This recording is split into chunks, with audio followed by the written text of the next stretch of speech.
Hey, good morning, everybody. This is the Friday, May 1st edition of the Good Morning Show, where we're really trying to inspire you to be better and to heal and to think differently about the situation we're going through right now. And our guest today is Dr. Lance Secretan. He's the world's top authority on inspirational leadership, a trailblazer teacher, advisor, and expert on corporate culture, whose best-selling books in inspirational talks and life-changing retreats have touched the hearts and minds of thousands of people worldwide. I first saw Lance on CBC TV years ago, and I got hooked, and that was when he came up with Reclaiming Higher Ground. He's the author of 21 books about leadership, inspiration, corporate culture, entrepreneurship, as well as an award-winning memoir, a love story. His latest book is The Bellwether Effect. Lance is a riveting speaker who you'll see in a moment, and is acknowledged globally as one of our most insightful and original leadership teachers. He's a former CEO of the Fortune 100 company, a university professor, award-winning columnist, poet, author, and outdoor athlete. He coaches and advisors leaders globally, and he's ranked among both the top 30 most influential executive coaches and the top 30 most influential leadership experts globally, and guides leadership teams who wish to transform their culture into the most inspirational in their industries. Welcome, Lance. It's so nice to meet you and connect. I'm glad I'm not an award-winning communist. Well, listen, things aren't over yet, No, that's true. Could get there. Yeah. Could get there. If the economy doesn't get better, maybe I will be an award-winning communist. Yeah. Oh my gosh. Yeah, no kidding. So, talking about economy, I work with small business owners, and a big love I have is in leadership. So I'm really delighted to share that topic with our audience today. And I want to dive right in. When the pandemic first started in North America about 6 weeks ago, it amazed me at how swiftly the business and corporate world fell right down. It was like within 2 weeks. And I was speaking to a colleague yesterday who works in corporate training, development, and HR. And she was saying that CEOs that she's working with are at a loss, total loss, as to what's next for them, their companies, their teams. So with that being the case in a lot of places these days, what does good leadership or management look like in a time of this really abrupt crisis? Because it came like that head on. Well, I think we just need to look at New Zealand. Jacinda Ardern, the Prime Minister there, and study what she's actually doing. It's good to look at what she's not doing. She's not lecturing, she's not bullying, she's not telling people what they should do. She doesn't keep saying, don't touch your face and or stay at home and all that stuff. What she does do is she shows compassion, she listens, she is empathetic, she is down to earth. So we see her with her kids at home, just like everybody else, in a dirty old sweatshirt, and being the same as they are. This, for me, and she's being touted as the finest leader we have right now in the political realm anywhere in the world. And so why don't we just learn and watch from that? What I've found is that sensitivity to human beings right now is what we're looking for. Yes, because we're all going through it in different levels. Sure. Somebody made a post yesterday on Facebook, and it said that we're not all in the same boat. We're all on the same ship in this storm. Right. We're all experiencing things very differently. There's people that are at home in horrible toxic relationships. There's people that are wondering where they're going to make money, and whether they'll get their jobs back. So, the one thing about what's happening now is that the other thing too is that none of us had a chance to say goodbye to our old life. Right. Our old colleagues or our clients or our key people in our work and business lives. Leaders in organizations and businesses, the old paradigm, they needed to put on a brave face, carry on, keep a social distance. And however, they must be feeling the loss and the change too, and amidst this uncertainty of managing. You suggest that good leadership moving forward is about being vulnerable with our feelings, with our emotions, and having more empathy? It's really interesting. I'm preparing a speech that I'm making in a week or two, and uh, they're asking me to talk about what is leadership like in a post-COVID world, Hmm. or even in a COVID world. Yeah. And I have said that basically, what do we need to do? Nothing. We absolutely need to do nothing, except for two things. One, we need to very quickly understand technology, Hmm. because we are trying to replace a whole lot of physical things that we've been doing for 100 years suddenly with what we're doing, you and I, right now. And we need to know how this all works, and we need to ramp up our skills. And some CEOs, for example, don't even know how to use a computer. So this is going to be a pretty steep learning curve. And then the other thing I think we need to do is we need to rebalance the relationship between metrics and humanity. And we have been very, very focused on metrics. We keep cutting costs, driving the margins, trying to maximize profit, increasing shareholder value, all these important things we've been doing. But we've lost sight of humans. And if we inspire humans, they'll take care of all those other things. And Hmm. we've had this upside down. We've had the focus has been on the metrics. And then when they don't look good, we attack humans. But if we did it the opposite way and said, let's inspire humans every day, all the people that we interact with, not just at work, will get the kind of performance we're looking for. So yeah, yeah, and you're bang on, because like I've been watching a little, not a lot of TV right now, but one of the shows I watched the other day, yesterday, I was on my exercise bike at around 11:30, and it was Undercover Boss, Oh, and it yeah. was the owner of Clark Construction, and man, the guy was just like totally so heartfelt, and you could see the shift and the change in his employees when he came forth and said, hey, I was this guy, I was the undercover boss, and this is what I want to do for you. And you know, the relationship went up, the trust level went up, the productivity went up, the job satisfaction all increased, and that does have a bottom line effect too, right? And Absolutely. yeah. I And had a conversation this morning with a leader, and they are creating a resilience team, a team that is dedicated to strengthening the resilience of employees. They're in the healthcare business. mhm. I was asking this question: why do we need resilience training? I mean, what we're doing is putting a band-aid on something. But what is the thing we're trying to solve?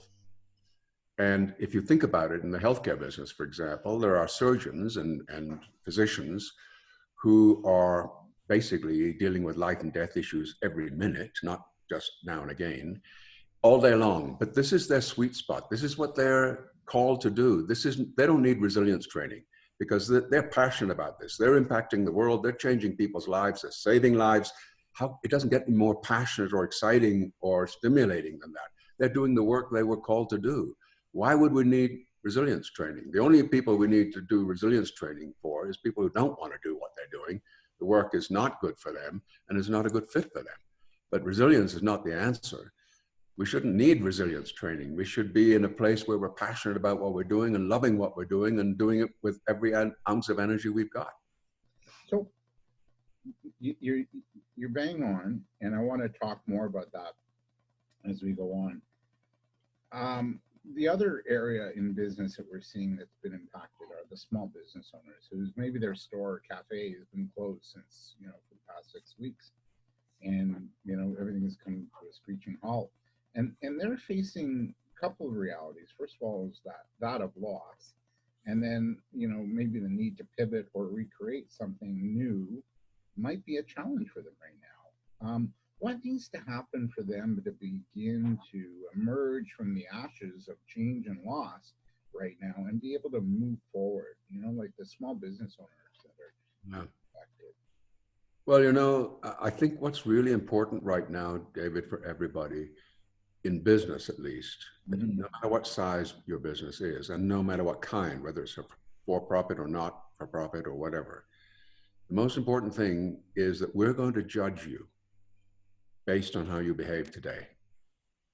And going forward, when this is settle down, I'm not saying when this is over, because I'm not sure it's going to be over anytime soon, but when it settles down a little bit, we're going to look at those people that behave well and reward them. That is the finest marketing that anybody can do right now. So look at Starbucks.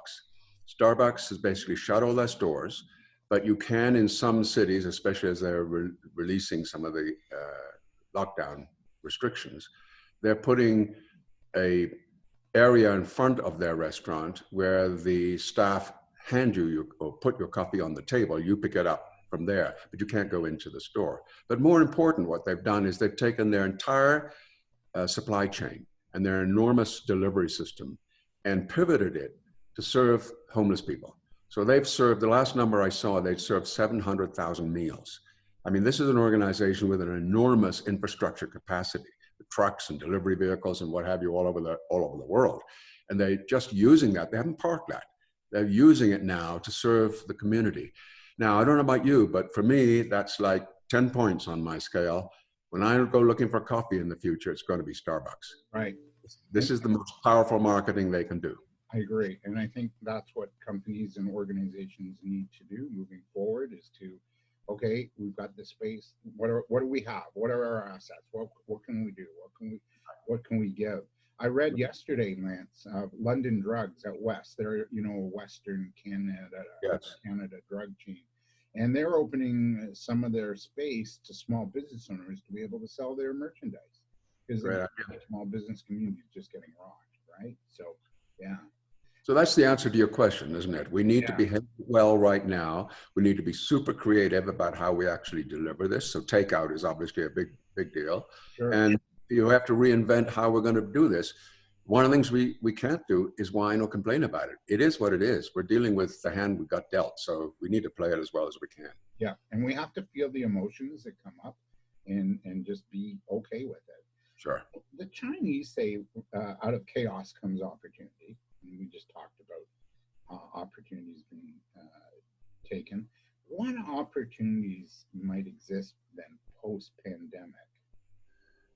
Like moving forward, what do you kind of see in your crystal ball if you're to gauge?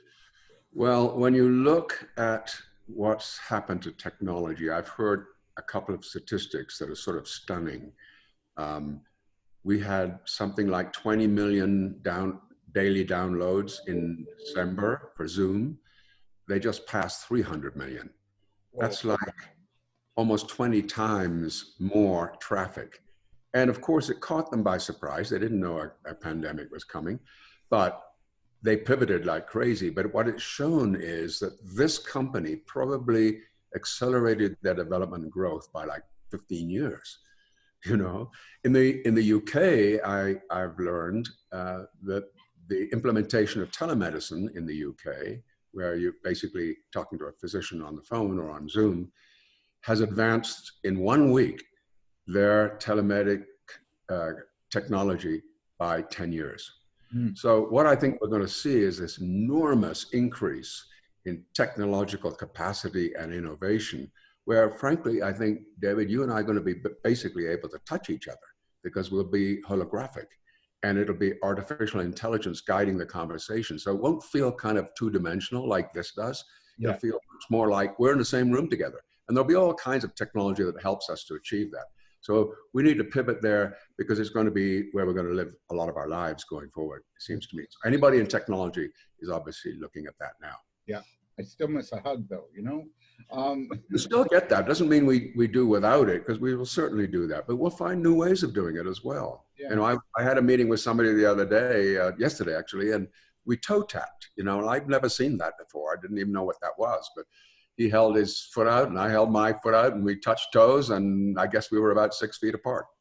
Yes, you're right. Okay, good. Keep that distance thing going. Yeah. What about values, our values in all this? I mean, we value the grocery stock person earning minimum wage now more than we value a highly paid athlete or actor. Do you see where we place our values in life shifting, or if sports and movies do resume, or are we going to have a more balanced approach to values, or are we going to go back to pre-pandemic times in terms of our values? I don't know the answer to that question. I can tell you what I would hope for, which might not be the same thing as what will actually happen. Mm. But I think we're learning a lot of lessons, I guess, right now. Mhm. We're learning about the connectedness of all of us. Yeah. The fact of why we social distancing, because we connect. And whenever we connect, we transmit not just microbes and viruses, but energy and emotion and love and all kinds of things. Mhm. So, as you said, we need a hug. And so we are connected. But more than that, we're connected to the whole world, not just people. And I think what we've learned from this pandemic is we are not treating nature well. And nature basically has bitten us back. This came from nature. And nature's not happy about this. The way we handle animals, for example, especially in Wuhan and elsewhere, is just unacceptable. And nature's saying, well, then if you're going to play that game, I'll play this game. So maybe we're going to learn, because you may also know that the amount of carbon dioxide in the air has declined by 8%, the largest amount ever in history of humans. Well, we can do this. It shows the recovery capacity of nature that we have just basically been destroying. Yeah, and the ozone layer has Yeah. shrunk. Yeah. And animals are back in cities, and all kinds of great things are happening. Yeah, I saw a possum the other day in my area. Yeah, I don't think that's amazing. And it's only been 2 months. I mean, we've been wrecking the world for 100 years. Yeah, and it shows you the recovery capacity of Mother Nature. Yeah. Where will spirituality, do you think, come into play in the new world of leadership moving forward? And let us keep in mind, as you teach, the word spirit, and I've heard you teach this, the word spirit is about breathing life into our work, our lives, and organizations. Where do you think spirituality will fit into? I think it's going to be huge. I think it's going to be a very big part of where we go going forward. And I don't mean religion. Mm-hmm. I specifically mean to exclude religion. I don't mean that. I mean a reverence for people and nature and the world, and an understanding that when we take actions, they have consequences. And therefore, that's both good and bad. If I take a bad action, it's going to have a bad consequence. But if I take a good action and I inspire you, it's going to have a good consequence. And I think we're going to learn that and be accepting of it. I think we'll be able to speak about words like love, soul, spirit, soul work, soul space, those kinds of terms. We'll talk about those more in the business setting and be more comfortable with it. Yeah, because you don't hear it now. It's very not enough. And I'm seeing more of it with people that I wouldn't expect to talk about things like this. Yes, and without being mercenary about it, it's pragmatic too. It makes sense that if we honor the soul, if we create jobs, for example, that provide meaning and fulfillment and nourish the soul, and deliberately do that and use that language, look what we can achieve. Yeah, and then create work that also does the same. Yes. Yeah. Yeah. Really, indeed. Yeah. These are the opportunities. Yeah. The last live workshop I did was on March 11th. I did two that day. I did one with Richmond Hill Small Business Center, and then one with the library in North York. And in both cases, both people that I work with, I said, I just really appreciate working with you. I love our relationship and in doing the work. And you're right. I think we need to, like the old 60s song says, how do you put a little love in your heart, right, into your work. Right. Let's just shift a little. I want to talk about, and you talked about it on your call, your group call, and that's the need to dream. We need to dream a new dream right now. And if we're going to create a new way of working, of doing business or leading, how can we start to build momentum towards sharing our goals and our dreams with others, where right now people are that we're talking to are in crisis mode, fear, uncertainty? How can we begin to sort of break through that? Yes. Are you talking about now or in the future? Now, like, how do we start to share our dreams? Well, if you go to my blog, secretan.com/blog, you'll see I've written a blog about COVID and how we behave there. And we have three options of behaving. One is we look at, I think it's the one before that one. So that's my last blog, but the one before that, if you could just scroll down, David, I think you'll find it. Okay. Further down. Go to the end of that one. I think it'll be the next one. Okay. I'm still scrolling. Yeah, there you go. That one in the middle. Yeah. How will you choose to be during your COVID quarantine? Yeah. And what I've shown there is that there's a little chart, you see, and there's 3 places we go to. The primitive place to be is all about me. I'm going to hunker down. I'm going to cut my costs. I'm going to fire people. I'm going to tighten my belt. I'm going to stop spending money and wait until this thing is over. That's all about me. Then you move to another place, slightly more enlightened place, which is about surviving. So I don't like this. I've been told I got to stay at home. I'm going to buy lots of Doritos and watch a lot of Netflix and hang out until this is over. And then the more enlightened place to be is, this is not good, but lots of people have it worse than me, so I need to serve. What are my gifts and talents, and how can I use those to serve other people? We need to be in that, what I call zone 3. We can choose whatever of those zones we like to be in, but frankly, zone 3 is what we need in the world right now. And actually, we need to stay there, way after COVID. We need to stay in that place where we're serving the world.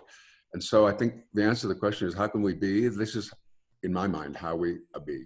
You know, every great spiritual tradition has taught us that if you want to get rid of your pain, serve someone else. Stop focusing on yourself. Right. Or use that pain to coach and guide others. Yes, indeed. You don't have to go through that. Use it as a teaching opportunity, yes. And right, and even, yeah, a lot of the spiritual teachings, you know, the Judeo-Christian teachings talk about, you know, rising above your circumstances. Yeah. And yeah. Well, the whole core of Christianity is about service. Right. Yeah. And that's true in different ways in all of the great spiritual teachings. And that's big. That's a big component of what you do too in your in leadership. Yes. You know, that service to others, sort of point of view. You want to speak to that a little bit, like what you know, like you know. Comes back to your point about resilience. You know, we're treating the symptoms and with a topical treatment, and it's transactional, but we're not getting at the root issue. What's happening for this human being right now that we don't need to put a Band-Aid on, but we need to find out what's going on for you and how can I solve that problem for you? What do we need to do to build our tribe? Or is it just about just showing up in zone 3 consistently? Right. Like, will that be enough moving forward?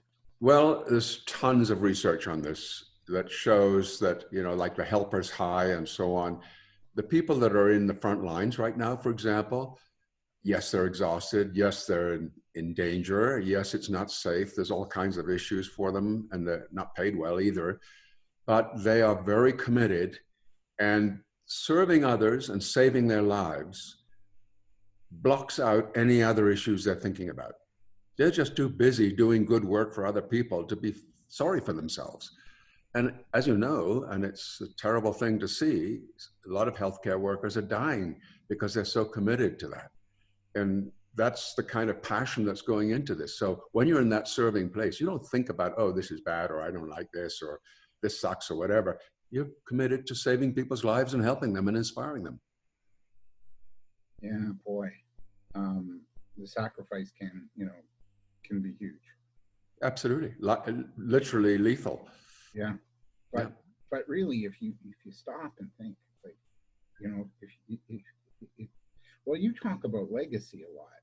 So it's like we have a choice now to live our lives, or lead our businesses, or lead our organizations. Yeah. Leave a legacy. Do you want to just sort of talk to that a little bit?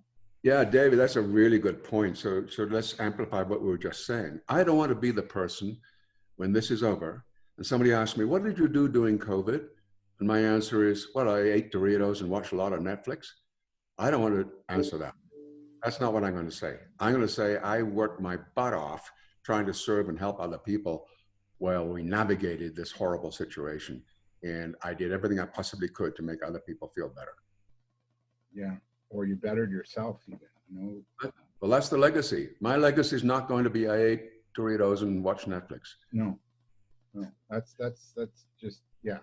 It's, I think that's even below surviving, but anyway, Right. I digress. So Right. if we have a big dream, sometimes fear, resistance, and fatigue sets in. I've noticed it too in my work of late, that some points during the day or a day, like even today, a little bit of fatigue because I've been putting so much into it that I get a little tired. And sometimes, you know, we also have to be able to be mindful of managing our own process and our own health. And if fatigue sets in, to sort of get off that merry-go-round for a bit and just rest. Yeah. How important is that right now? Yeah. Well, self-care, David, is so important here. We're all under pressure. I don't want to say stress, because stress is simply how we react to a given situation. We can either be stressed or not. That's our choice. But it doesn't change the environment. But on the other hand, there's an intensity around at the moment, and I'm sure you're feeling it as I am. I've never worked so hard in my life right now, but that's okay. These are difficult times, and I'm going to throw everything I've got into this. So I think that dealing with this that way is the helpful way for us to get through it together. I don't want to be a lightweight either. I want to carry my load.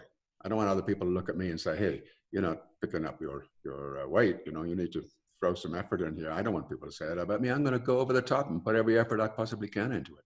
Yeah. So, you know, the old leader used to, you know, pedal to the metal, work hard, you know, 60-hour weeks. What's wrong with you? Are you a limp? You know, that kind of thing. Moving forward, will that still be the case? You know, will we still put our you know, carry our load?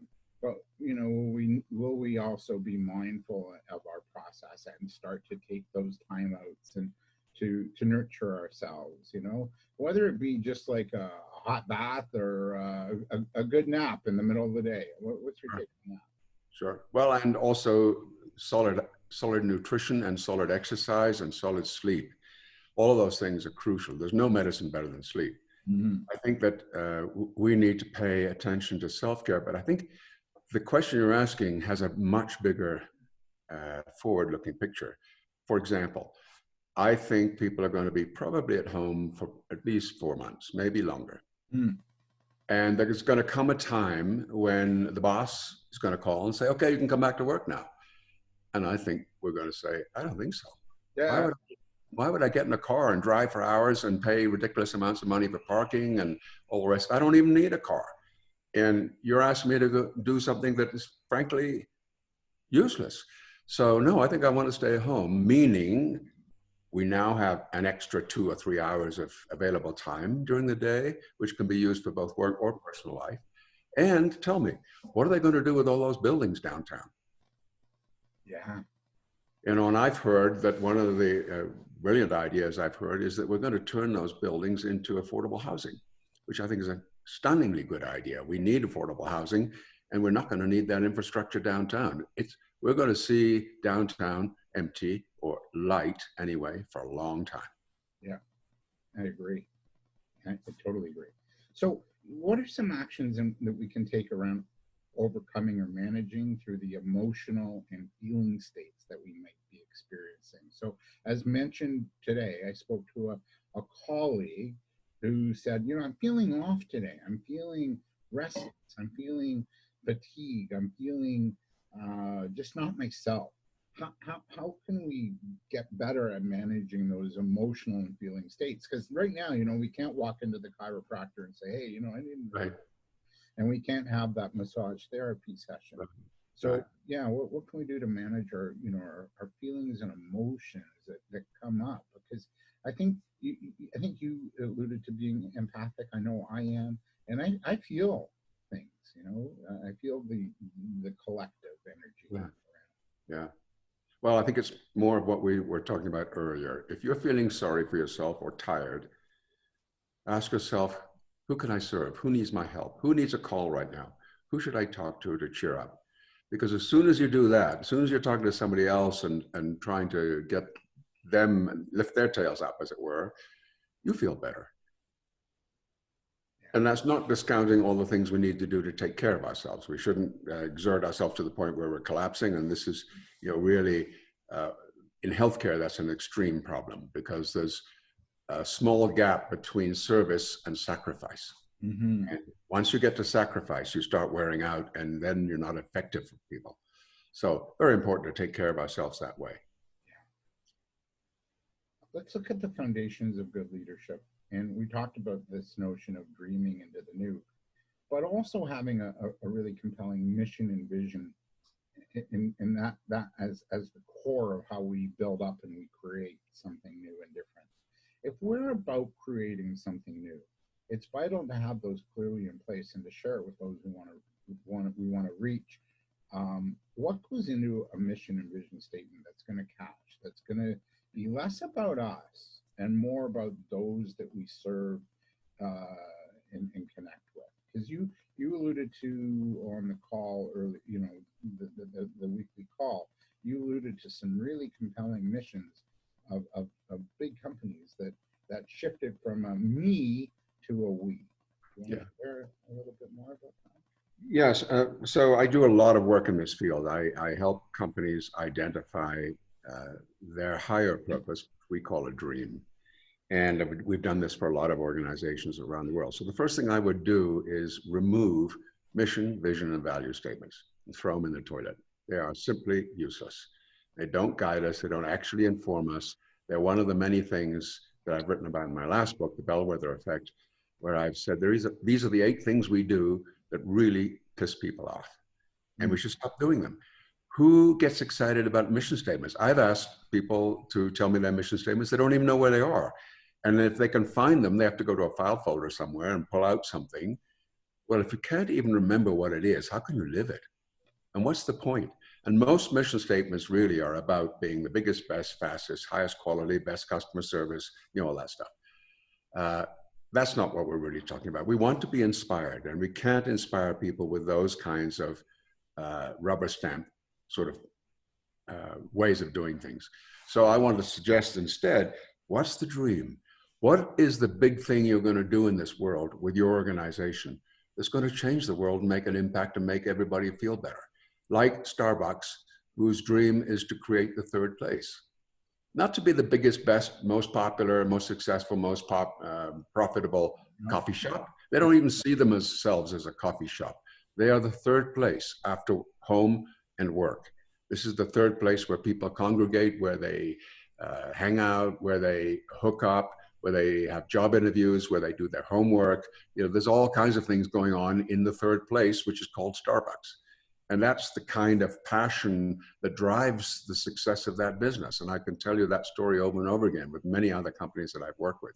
As soon as you get rid of all those old-fashioned ideas of mission, vision, and values and replace it with just one thing, only one thing, because that's really about focus. Why do you get up in the morning? I get up to work for a company that has a dream.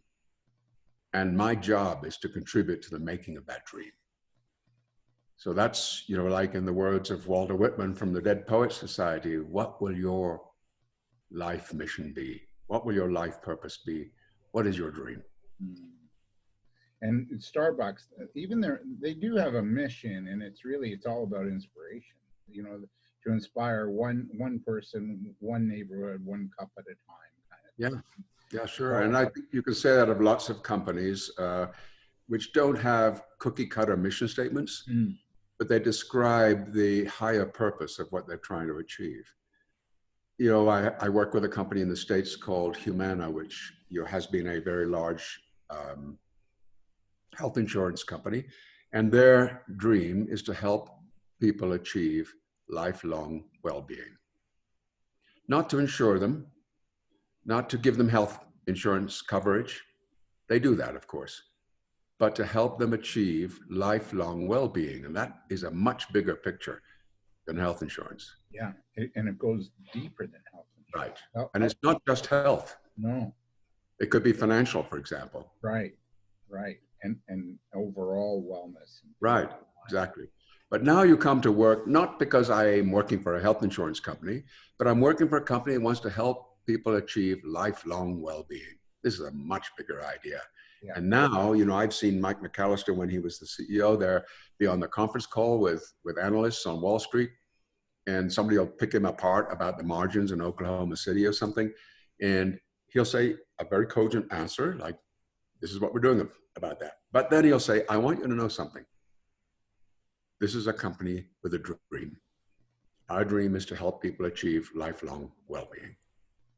And that changes the conversation. It's not about the nitty-picky margin. It's not that it's unimportant. We'll deal with the margins. We've got to get the margins right, absolutely. But it's just a small piece of the whole big picture. We're helping people achieve lifelong well-being. Yeah, there's a store in the U.S., you've probably gone there, the Container Store. Oh, yes. They invest 200 plus hours of training each employee, or the average employee gets 8 hours of training a year. They give 200. Right. And the owner talks about, you know, what's your wake to their employees? Like, you know, how are your actions impacting somebody else? And that's also too, you know, that's great leadership, but that's also, you know, taking the teaching and imparting it on your team. You know, if you, when you work with leaders, are they, you know, how do they impart that kind of wisdom onto the team so that everybody's on board, everybody's, you know, a part of that same purpose? I don't know the data on the Container Store, but I think they've been in the top 5 most admired companies for probably a decade. I mean, they're just right at the very, very top. Yeah. And they're always there. Move around maybe one position or other, but they're still the top best companies to work for in America. One of the big things that, you know, Gandhi taught us, he said, we need to be the change we want to see in the world. And what I see with a lot of CEOs and leaders is that they tell people what it is they want them to do in terms of behavior, but they don't actually live it themselves. So you get, and I don't mean to be political here, but everybody's talking about this today, but Mike Spence makes a visit to the Mayo Clinic, and he's the only guy in the building that doesn't wear a mask. And the whole of the messaging that goes out to the entire North American population is wear a mask when you go out. Well, you can't tell people to wear a mask and then not wear one. That doesn't make any sense. And people will look at you for your behavior and basically say you're hypocritical. So the difference I see, the two kinds of leaders I see, are the kind of leaders that tell other people what they're supposed to be doing. And then on the other hand, the kind of leaders that model the behavior and say, I'm modeling it for you. Francis of Assisi famously said, always teach the gospel, and where necessary, use words. And it's the same idea that I teach students that come and study with me, where I say to them, what are you teaching when you're not speaking? Because who you are is what you're teaching, not what you know. Right, and how you show up. Yes. So the answer to your question is, what do? Model the behavior so that people see it and say, I want to be like that. Right. I took my coaching course at Adler School a number of years ago. Yes, yes. And Melinda Sinclair, my teacher. In Chicago? No, here in Toronto. She always said, you know, watch the feet, not the mouth. Very good. Who said that? Melinda Sinclair, our course instructor. Did you meet Sue Sheldon there when you were there, or Catherine Wood? I think, yeah, Catherine Wood, I might have met somewhere else. It might have been Landmark or something. Yeah, maybe she teaches there, I believe. Yeah. Yeah. And she's a former student of mine. Okay. You know, it's a small world in this helping profession. Yeah. Talk to us about having a calling. How do we begin to have a calling, and how can having a calling in the work or business we do have an impact on the world? Well, first of all, there is no such thing as business. It doesn't exist. Oh, okay. Business is simply a collection of people. Right. I mean, you can't touch it. There's no physical thing. There's buildings and stuff, but there is no corporation that you can actually touch. It can't do anything. The only thing that happens in business is people who make decisions. So we need to start at the person level, not the corporate level. And where we start there is we do something we call the why we do. We answer 3 questions. Why are you here? And that's a big question, really big question. I don't mean you're here to increase shareholder wealth or make your company more successful or make your sales quotas or make your mortgage payments. I don't mean that. I mean this. God's in heaven calls you into the boardroom and asks you to help him or her because God says there's a project I'm working on and I haven't finished it. It's called Earth. And I need you to go to Earth for 100 years and fix it. So poof, off you go to Earth and you do your thing and you come back to heaven and God says, okay, how did you do? Your answer to that question is your destiny. Your answer to that question is, I helped the world be a better place by whatever it is you did. Right. But whatever it was you did needed to make the world better. That's the higher purpose. That's your destiny. That's where you need to be when this is all over and you're in whatever that higher dimension is for you. You need to be able to say with pride and with comfort, I did something important. So the why is the first place. Second is the character statement. How do you want to be known? What do you want people to say about you? How do you want to be described? If somebody asked me, how's David Cohen? What's he like? What do you want me to say? What would you love for me to say? You don't mean to say, well, he's an ignorant jerk who upsets people and doesn't serve the world. So you want me to say he's an inspiring, loving human being who makes the world a better place. Well, we need to live that. So we have to decide what are our characteristics going to be. And lastly, the calling, which you asked about, and it is sequential. We can't define the calling until we know why we're here on the planet in the first place. So the calling really is a definition of what are your gifts? What are you good at? And how are you going to use those to serve? You know, this is what Frederick Buechner called the intersection between your deepest desire and the world's hunger. Where those two cross, that's your calling. Yeah, and it kind of varies at any given time in history, but ultimately there's still things that never change, you know, the values and just the human aspect of life. You know, if you go back in history, we're still the same. We might have technology. We might be able to fly a man to the moon, but we have probably bigger crises to handle. Yeah. Now more than ever before. Yeah. Yeah. And apparently there are 1.7 million different viruses out there, and we just got whacked with one of them. Yeah. And so we've got to pay attention. Yeah, and there's other ways you can go. Right. And by the way, thank you for that compliment. I feel the same about you. Yeah. A loving, courageous, brilliant leader and teacher. Somebody was asking me about Lance Secretan. That's what I would say. Yeah, thank you. You're welcome. Leaving and living a legacy is a driving force. And you shared a story on a group call that you're leading every Thursday, and next week is no exception, about being too old to make a difference. And the answer was, you're never too old to affect a life or teach or make a difference. Do you want to share a little more on that? Yeah, that was a quote. I don't remember who came up with this, but it goes like this. I asked God, how much time do I have left? And God said, enough to make a difference. And so we always need to approach our lives, I think, with that question. Am I making a difference? Of course, I mean positive difference. Mm-hmm. We all make a difference. But am I making a difference in a positive way that benefits others? And it's back to legacy again. When I'm gone, will anybody say, hey, David, you did something pretty special, and I keep remembering you for doing that. And you're not here anymore, but your legacy is. Yeah. And that's important. Now, that means you made the world better. Now, if 8 billion people did that, we'd have a different world, right? Oh, yeah, my God. Yeah. I would just complain, though, to God a little bit that, the pay could have been a bit better at times. I'm just saying. Right. Yeah. Yeah. Well, it's, I have a little chin wag with him about that next time. Yeah. So So as we move forward, leadership's going to need to shift. People are not going to want to go back to work for a bad boss.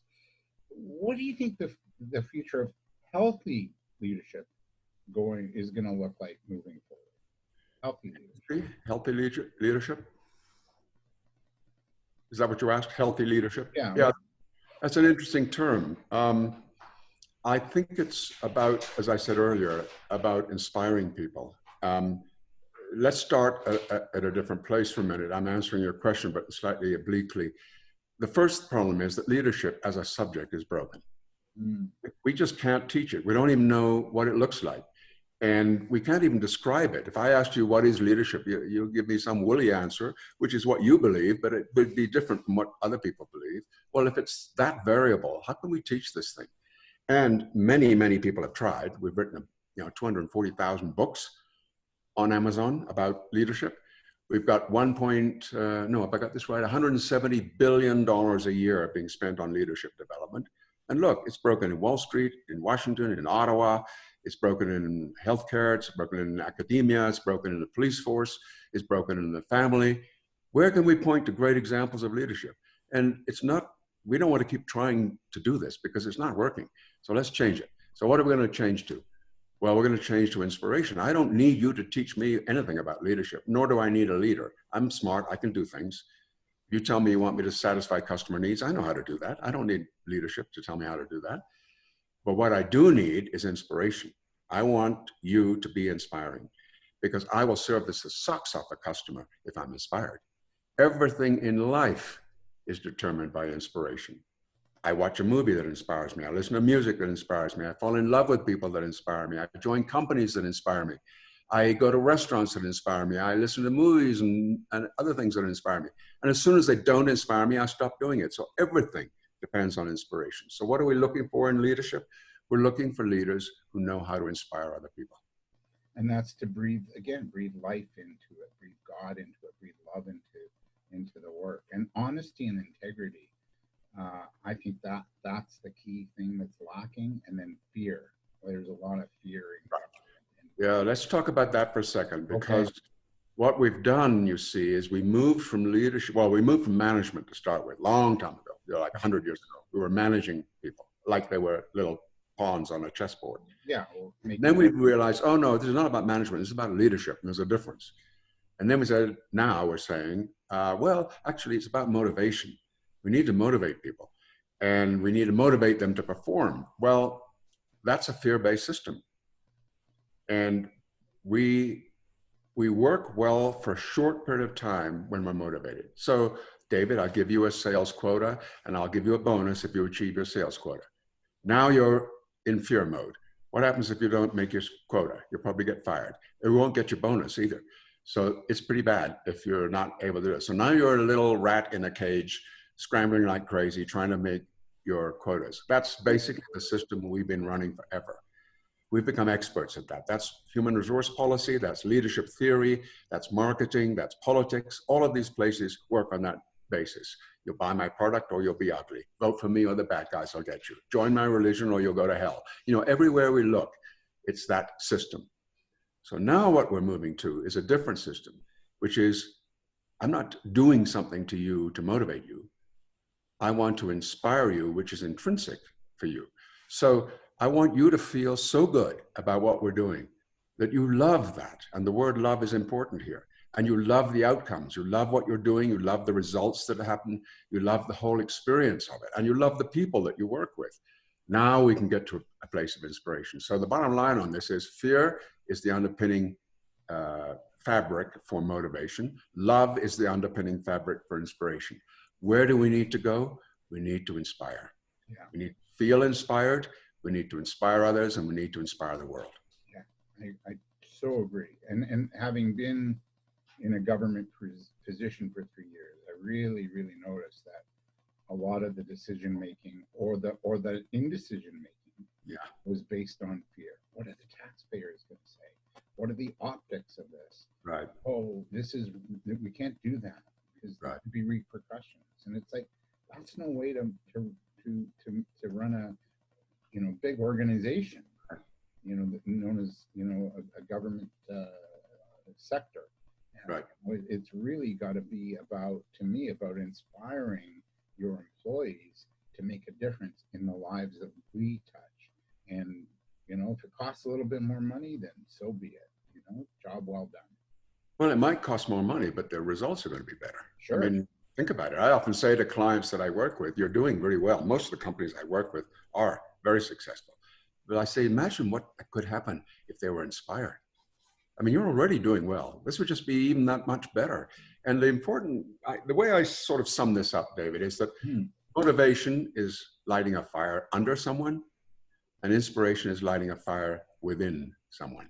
And that's the difference. Now, I'm not saying motivation is bad. If this building catches fire, I'm going to motivate you to get out of here. Yeah. There's a time and a place for motivation. But it's the only thing we know, this fear-based system of running organizations. And frankly, the thing we're going to have to change is that corporate lives, corporate environments are suffering from an epidemic of fear. People are afraid of losing their jobs. They're afraid of getting fired and missing their targets. They're afraid of what, as you said, what the public will say or the media will say or whatever. So it's just this constant fear epidemic. We need to replace that with love. Yeah. Or what the stockholders, shareholders are going to say. Sure. You're right. And, having gone down to work on the TTC every day, there aren't a lot of happy, smiling faces on the subway. I ask this question every time I make a speech, which of course in COVID I've stopped doing, at least in person. Yeah. And I ask the audience this question: what proportion of the population do you think would give up their day jobs if they had a free choice? And I start off, I don't want to prompt them, so I start off by saying, well, do you think it's 50%? And immediately somebody say, no, it's 60. Somebody will say, no, it's 70. Somebody says, no, it's 80. And it's always there, 80%. And the academic research confirms that it is 80. So let's digest that slowly. Everything we've been doing about leadership development and training and all the rest of it has brought us to a place where 8 out of 10 people would quit their jobs if they had a free choice. That's a disaster. Yeah, I No wonder. wonder we got a mess on our hands. No kidding. So we could fix this. We want to get into that 20% zone and grow that so that it becomes 80%. Yeah, it's the old 80-20 rule. But, Right. We've failed really badly in terms of making sure we create environments. And have you noticed, for example, you have people working for you that are really not performing well and they've got all kinds of issues. And then they leave work and they're the director of the opera. Or they're running a soccer team that's top of their league. I mean, these are not idiots. They just aren't inspired. And they go and do something else where they are inspired and they're fantastic. Yeah. Couple last questions. One is, what are you seeing? You're doing these weekly calls on Thursdays. What are you seeing? What are leaders and business people? What are they saying to you right now? Like what's in their hearts right now? Well, if you, we should tell people who are listening to this to go to secretan.com, and you'll see a little blue pop-up there that enables you to register for our Thursday morning, what I call an inspiration in the cloud. And that inspiration in the cloud is 30 minutes where we're just exchanging ideas and thoughts and inspiring each other. Right. And yeah, there it is. And as you know, today, I only committed to do this till the end of April. And I asked people, well, do you want to continue? And of course, we started with, I think, 20 people, and now we were at 80 today. And I think we're just going to go through more and more. And everybody has said, yeah, let's keep going. So what are we doing? I think people want to know that they're not alone, that this is a tough time, but it's not just about me. There are other people going through as tough and some of them tougher times. And we've got each other's back. We're humans and we're connected, and we can inspire each other with our stories, and we can also grow and learn. So there's some teaching, as you know, that goes on here. There's some pretty fancy multimedia stuff that happens with the mobile app. Everybody should have the mobile app. Spirit at Work card app, right? Yes, Spirit at Work cards, download it free from Apple or the Android store. And what happens is you get a card every day. You just shake your phone and it shuffles the card for you. And it's got a 2-minute or less than that, 30-second inspirational quote. And this is the kind of thing we want to do for each other while we're going through this. But you know, frankly, why would we wait for this? Why don't we just do it all the time? Yeah. Yeah. Can you imagine, like, really inspirational people on a call every week sharing ideas? And today we, you know, or yesterday rather, there was music, Yes. the drumming, beautiful, beautiful. And also, we're doing this for frontline workers on a company-wide or organization-specific. So we'll pull a group of frontline workers from a hospital. They have their own time slot, and we all get together for 30 minutes, and we inspire each other, and everybody goes back to work. Wow, so needed too right now. And you, yeah, you're right. You are putting pedal to the metal here. Last question: having magic and mystery is also essential. What does that look like in a, you know, organizational or corporate context? Well, around 500 years ago, scientists like René Descartes and Leonardo da Vinci and lots of others gave us something which we now call science. And science basically helps us to understand big ideas by shrinking them, or at least disaggregating the bits and pieces that make up those. So you have specialties, right? If you think about healthcare, you have specialty in cancer and cardiology and so on. And we've done that in pretty well every aspect of our lives. And we've come to a place where, frankly, we don't really trust anything unless it's supported by science. Now, I'm not saying science is bad. Of course not. It's good. But I'm also saying it's not the only thing. So when we want to use a metric or a calibration of some kind to measure a return on something or a result, we run into problems when we think about things like this: a sunset, a symphony, falling in love, making love, nature. I mean, these are not things that we can measure with standard metrics, and yet they're such important parts of our lives. Mm-hmm. So we have to begin to realize that there are some things you just can't measure that way. And the only way you can really measure it is whether people feel inspired or not.